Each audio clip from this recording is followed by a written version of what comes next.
Hi, thanks for coming to the webinar for the best-in-class website design tips and how to develop qualified business opportunities online. We're here with Christian from company 119, and he's going to kind of go through, some tips and tricks on how to optimize your website and how to, build out what you need on your website to get noticed by customers and prospective customers, and kind of just how to get your website working properly for e-commerce and websites.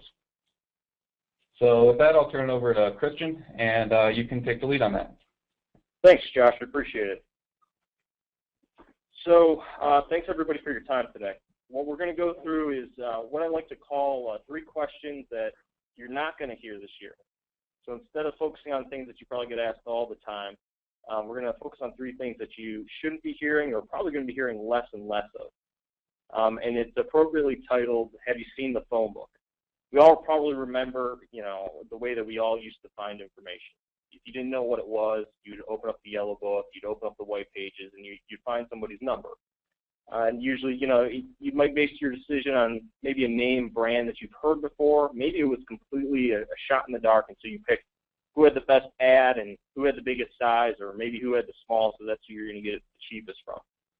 Well, we've become much more sophisticated buyers in recent time, and the internet and the information age in general have gone a long way to making that happen.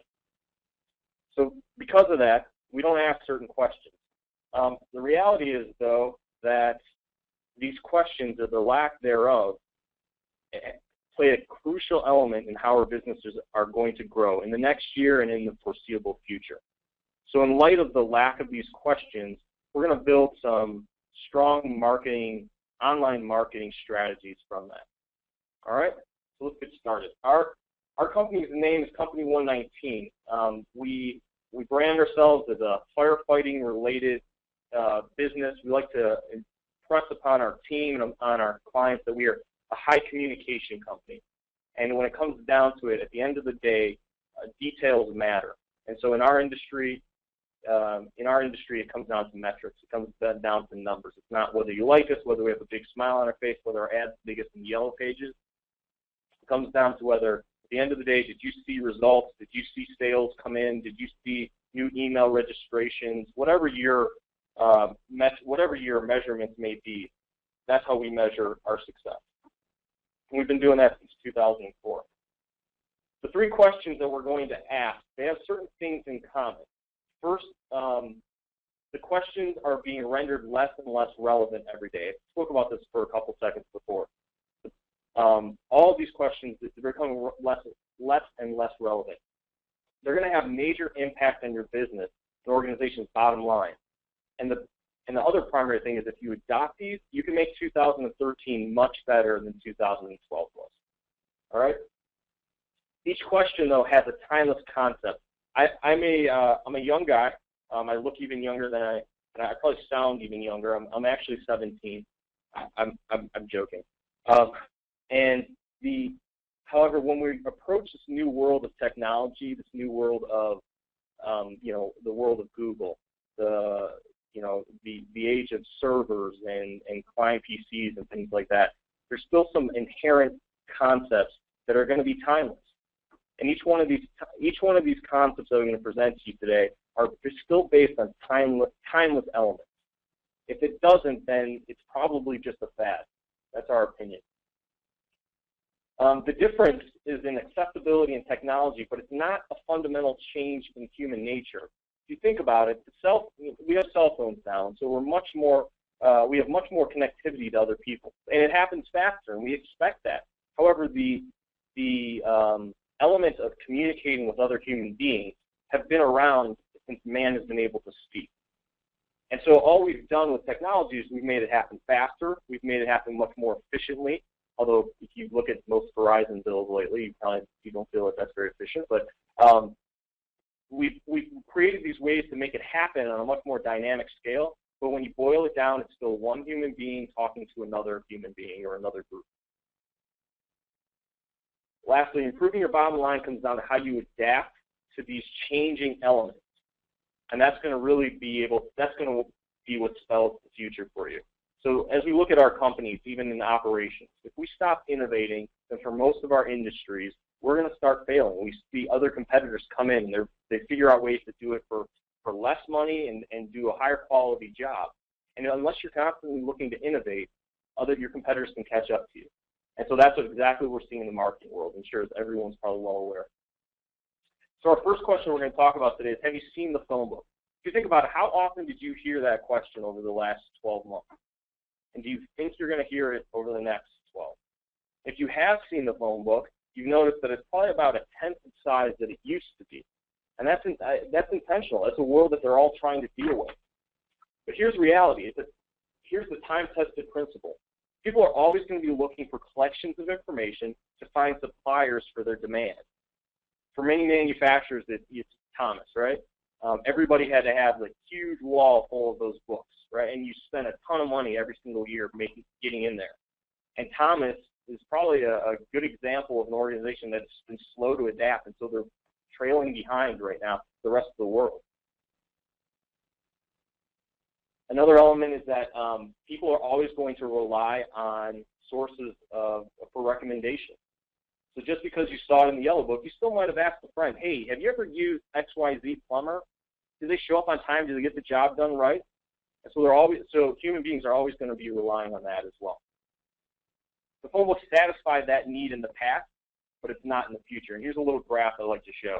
Over the last, since 2004, the blue line there is the yellow pages. I'm sorry, I have that flipped. The blue line is actually pizza, searches for just pizza, and the yellow pages is actually in the red. So you can see just in the term pizza with Google, it's far surpassing searches for yellow pages right now. That's just one subset. It's been happening consistently over the last 6 years. So the question is, you've got this world, this huge library of information known as Google, and how do you, whether you're a big dog in your industry or a small dog, but how do you compete against others? In our world, we always like to say that a competitor is not always somebody in your industry. For example, if you're a plastics injection company, and you type in that into Google, the number one result may be Wikipedia. Now, Wikipedia is not putting out any type of plastic products or anything like that, but they are taking a spot on the first page of Google for that term. And so they are a competitor. So how do you go about competing with those types of teams that have millions of dollars invested just purely into the digital world? Well, the search engines have been able to adapt to that, and it's a huge element of their focus. How do we make searches much more personalized and fit the answer that our searchers are looking for? If you think about it, that's all that the search engine is, and that's their goal, to make sure that you get the best results for whatever term you put into Google. And in the past, if you were to type in something like restaurants into Google, you would see some results that were for large chains like restaurant.com. It's not even an exact chain. It's just a collection of restaurants. Well, that's not really that helpful. And so what the search engines have done is they've started to utilize these local results, or they're altering the results that are in their organic searches, and they're moving that up based on the IP address of the person that's searching. There's still some technical elements that have to be taken care of on your site. Your site still needs to be technically correct for the search engines, and there's ways of getting that leg up. But at the end of the day, the search engines are trying to build these local elements in, or even regional. And so that's one of the areas that we need to be more and more aware of as marketers. Is it's not the concept that, hey, I want to be number one on Google is valid, but number one on Google may not be number one on Google for me. It may not be number one on Google for somebody that lives 2 states over. It's all getting personalized, and because of that, the metrics and the data that go behind this are crucial in tracking. All that being said, though, there's new ways for you to be able to get in front of these people for high search values, or for high searched on terms. So if you look, for example, where I'm at, I'm in Chardon, Ohio. When I type in restaurant, this is what I'm seeing here for number one result. If I move over a city, I'm going to see different results. So because of this, because the search engines are changing, it's no longer a stagnant world out there. Terms are changing all the time. So as long as you have a good strategy, you're being made aware of it, you're aware of that strategy, you're sticking to it, and then you're basing that off of the numbers, you're able to win at this game. Here's another question that you're not going to hear as much anymore, or at least I hope you don't.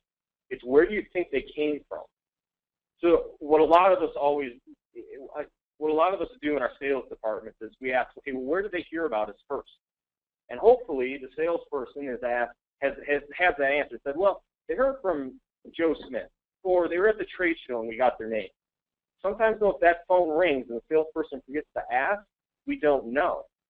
And we lose valuable information there of where we can turn on those faucets for marketing. If this worked more this month than it did another month, how do we spend more money on that avenue of marketing that's working and less on the other avenues? And so there's tools that are out there, and hopefully some of you are already using these. And if not, I highly, highly recommend the first thing you should do as soon as you hop off of this webinar. But you need to be smart in how you're going about your marketing from here. Here's a time-tested principle. Marketers have always tried to base their decisions off of strong data. But you need to know your past in order to help predict what's going to be happening. The more accurate the information can be, the more specific you can target that marketing. That's pretty straightforward. Ever since we started businesses, or we inherited a business, this is something that we've had to struggle with. You don't just say here's the marketing budget this year is $100,000, and go give it to the intern to decide where they're going to spend the money. We'd have a lot of ads on Facebook and probably no phone calls. And so that's something that, with the right type of measurements in place, you can improve on that. So why are we not going to hear this question? Well, detailed internet marketing statistics are extremely easy to gather and implement. Some of you may have heard of Google Analytics already in the past. That's a free service that's out there. It takes a little snippet of code, and you put it on every page on your site, and then all of a sudden you start to get some of this data. And you open up your eyes to a new side of your business. You start to see why people found you, and when they did find you, what areas most intrigued them. Instead of taking that shot in the dark, we can now pinhole exactly where we're trying to go with our messaging. And we can see why people are liking it and why they're not. But the sad reality is that most people neglect this valuable tool, or they have it installed and they ask their guy at the end of the year to put together a summary on what the website did over the course of the year, and then assume that they're going to be able to make wide decisions that change large parts of their marketing, and they do it one time of the year, or they don't do it at all. And I would submit that they are missing extremely helpful information, not only to how the success of their sales and marketing will go, but also just their overall business. And once it's implemented, you'll know exactly what's working and what's a waste of time and money. And that's why I hope that in 2013 you don't hear this question anymore. Here's the term you're going to be hearing more of, and you've probably heard some of already, but it's big data. The reality is we live in a world that everything is being tracked to some degree, and it's kind of scary, to be quite honest. But it can also be a beneficial thing when it's used in our marketing department. And so because of that, we're able to track and see what our users are doing when they come onto our site, how to improve on those activities, and how to drive them towards what we call a CTA, call to action. That is a desired action that we have for them. When they come onto our site, we want them picking up a phone, giving us their email address, or buying a product. There's maybe a few other things that we want them to do, but by and large, that's the majority of it. So when we look at this and we say, okay, well, that's great, I appreciate, data's always good, I understand that, but I don't have time, it probably looks too difficult. If you haven't seen it, let me give you a little bit of an insight as far as what you would expect once you implement Google Analytics. So this is a client that we've been working with for a little while. This was over the first couple quarters last year. And what you can see on this page very easily is here's how many people they had visit their site. Here's how many unique visitors they had. And of those 5,000 people, they visited 17,000 pages on this site. That was an average of 3.03, and they spent 2 minutes and 2 seconds on the site. The bounce rate's the number of people that came onto the site and then left. And then this is the percentage of people that were new visitors, this final number. So I am able to see what my website is doing to drive new people to it or retain current people that are on it. Additionally, you can set goals. And a lot of people, they might have Google Analytics installed, but they're not tracking their goals. They're not doing it effectively. And so for this particular one, they wanted to measure how many contact forms were entered, how many people viewed their menu page and then completed a form, and then, so those are the two main things that they're trying to measure there. And they're able to see how many of those people that came onto their site were converted. This is extremely helpful information because the problem we may be having with our website, it may not be that they don't look good enough. It's a problem for a lot of people, but it may not be the problem. It may not be that we need to find more people through the search engines. What the problem may be is that the current site is turning away too many people. And by simply changing elements on our site and doing A/B testing, etc., we can actually convert more people. And as we all probably know, it's a lot easier to turn a current customer into buying more products than it is to go out and find a brand new one. And so this is what this kind of information can help us do. Additionally, this client is located in Northeast Ohio, and you can see exactly the location of where all these people were coming from.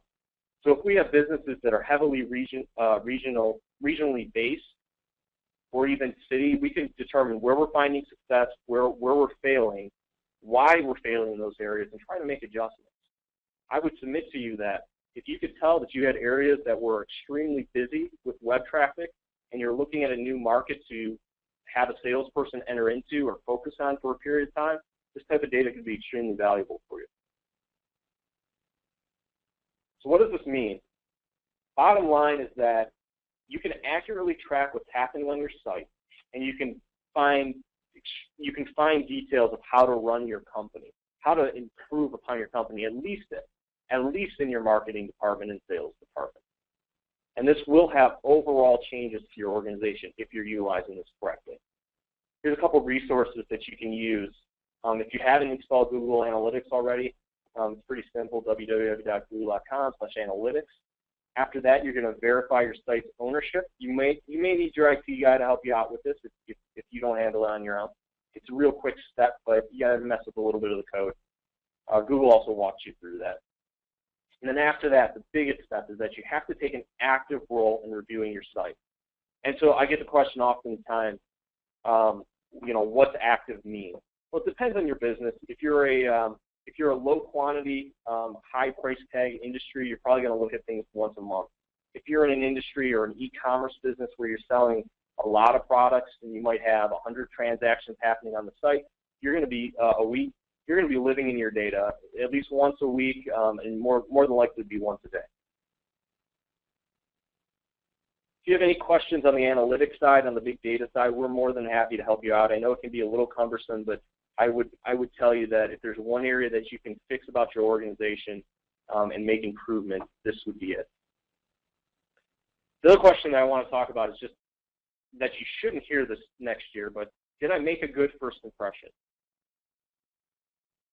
Reality is people make instant assumptions about your organization and businesses. And this has been happening even before websites weren't existing. They see you and they make an assumption, and then you work around that assumption. Hopefully it's positive. If not, you work on that to improve on it. Sometimes you don't get a second bite of the apple.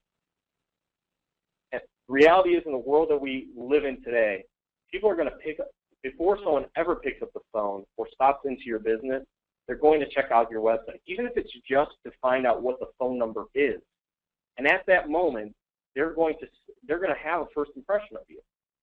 And you want it to be a good one, so that when you do get into that conversation or that email exchange or whatever it might be, you set yourself up for success. So the question we like to ask people is, would you wear sweat clothes to meet your next prospect? And what I mean by that is, would you ever, if you're going into land sale, would you ever put on sweat clothes unless you're a personal trainer? The answer is probably no. you're going to want to put on your best. You're going to want to put your best foot forward. And so that's what we recommend for our clients, is take that first step. And what I want to do for a couple minutes is just show you a couple sites and some new elements that that can help you make the judge, are you setting that good first impression, or are you not? There's 3 sites that I just want to go over and show you a little bit of the trends that are happening in the design. We do a lot of website design in our organization. We actually, if I just brag for a second, but we won a regional marketing award, gold for website design. I'll show you that design in a second as well. But I wanted to show you a couple things that we're learning right now that we're finding are pretty popular in brand new site design and have gone a long way to improving our prospects' experience with our clients. So this is one of them, and what you'll notice is there's video in the background that's actually happening here. And we have what we call sliders happening. So you're able to get a lot more messaging in a tighter area.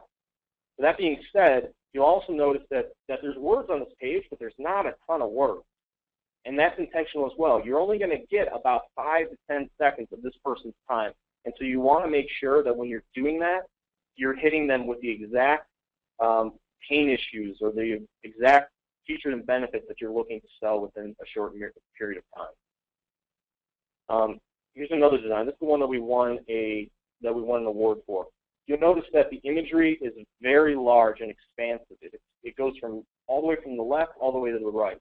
In this client in particular, they're integrating some of their social media campaigns right into their homepage to show some dynamic activity that's happening and an up-to-date approach with their clients. They're trying to stay out in the forefront. They're also utilizing some video on their site as well. So the motion that's happening on here, it can't be stagnant. It can't be just sitting there and blah. It should be something that individuals can be interacting with. And you'll notice as well down here that they're utilizing some social media integration as well. Navigation is always important as well, and that's why you'll see up in the top, we've got elements of their navigation that continue regardless of where you scroll on the page.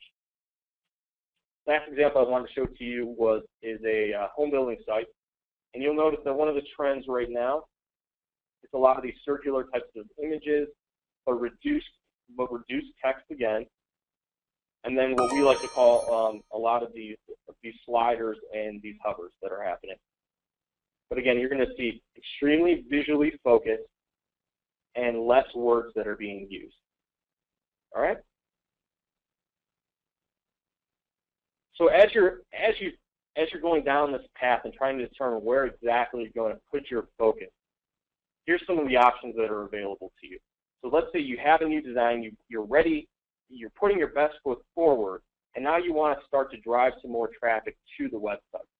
These are some of those areas that you can focus on. And what I tried to do was give you an idea of the amount of time, how many leads you can expect to garner through this, the amount of time it takes to make it happen, the financial investment that you'll have to make, and then the time investment that has to go into it. Now, obviously, if you were to outsource all of this, your financial investments are going to go up. If you keep everything in, and your time investment would go down at that point. This is just to give you an idea of what would be typical if you're going out there. You have different aspects of organic search, paid search, email marketing, local search. If you have any questions on these things, this is something that we'd be more than happy to help you out and understand. And I believe all this will be made available to you. This entire presentation will be made available to you afterwards as well. So here's the last question. I told you there's 3, but there's actually 4. And this is what I hope you don't hear over the next year. But who else is there? And the reason why I'm hoping you don't hear this is that you took the questions that we just addressed, the 3 that we just covered. That have you seen the phone book lately? Did you make a good first impression? And where did they come from? And you take that and apply it into your business. If you do that, I will guarantee you're going to hear this. Who else is there? Less and less and less. You will be one of the smartest marketers out there. Your company will be smarter as well, and that's going to reflect in how you carry out your business every single day. So thank you for your time, Jim, Josh. Thank you guys very much. If there's any questions, things like that, we'll be hanging out for a couple minutes here and to answer this for you. Yeah, thank you, Christian. That was really good. I know we here at E2B Technologies we use Google Analytics, almost religiously, and a lot of those tips is all very good. Good.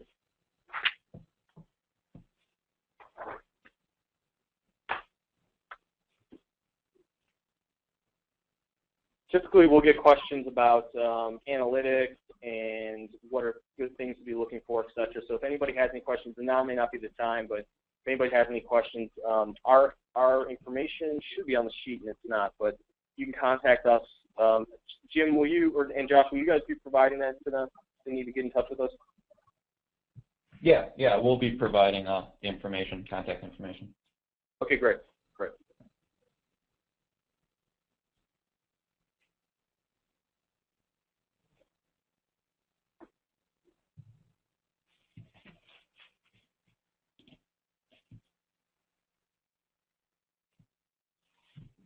All right, doesn't look like there's any questions.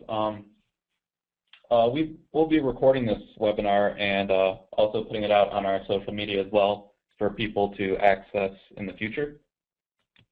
And with that, I think we'll close. Okay. Thank you, guys. Thanks, everybody. Have a great day. Thanks, Christian. Bye. Okay. Bye.